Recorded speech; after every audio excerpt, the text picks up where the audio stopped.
Thailand ও কম্বোডিয়ার মধ্যে চলমান সীমান্ত সংঘর্ষ হঠাৎ নয়, এটি দীর্ঘদিনের ভূ রাজনৈতিক উত্তেজনার ফল।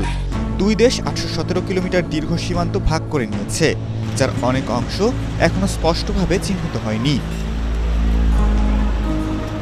১৯ শতকে ফরাসি ঔপনিবেশিক শাসনের সময় নির্ধারিত এই সীমান্ত ঘিরে দীর্ঘদিন ধরে বিরোধ চলছে। সাম্প্রতিক সময়ে এই উত্তেজনা নতুন মাত্রা পায় এমেরাল্ড ট্রায়াঙ্গেল এলাকায় সংঘর্ষে এক কম্বোডিয়ান সেনা নিহত হলে। উভয় পক্ষই একে অপরকে দায়ী করে এবং সীমান্তে অতিরিক্ত সেনা মোতায়েন করে। ২০১১ সালে প্রেয়া বিহার মন্দির ঘিরে বড় ধরনের সংঘর্ষের পর থেকে পরিস্থিতি কখনোই পুরোপুরি শান্ত হয়নি। ঐতিহাসিক এই মন্দির ইউনেস্কো ঘোষিত বিশ্ব ঐতিহ্যের অংশ, যার অবস্থান ঘিরেই উভয় দেশের মধ্যে আইনি ও কূটনৈতিক জটিলতা রয়ে গেছে।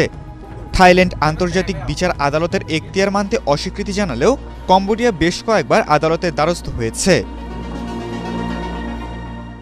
সাম্প্রতিক ভূমি মাইন বিস্ফোরণে বেশ কয়েকজন থাই সেনা আহত ও পঙ্গু হন, যা পরিস্থিতিকে আরও জটিল করে তোলে। এর জেরে থাইল্যান্ড সীমান্তে কড়াকড়ি আরোপ করে এবং কম্বোডিয়ার সীমান্তবর্তী শহরগুলোতে বিদ্যুৎ ও ইন্টারনেট সংযোগ বিচ্ছিন্ন করার হুমকি দেয়। বর্তমানে দুই দেশের কূটনৈতিক সম্পর্ক সর্বনিম্ন পর্যায়ে পৌঁছেছে। উভয় দেশ রাজধানী থেকে কূটনীতিকদের ফিরিয়ে নিয়েছে। বিশ্লেষকরা আশঙ্কা করছেন, এই উত্তেজনা যদি দ্রুত প্রশমিত না হয় তবে তা বড় ধরনের সংঘর্ষে রূপ নিতে পারে। খালিদুল ইসলাম তানভীর, এটিএন বাংলা।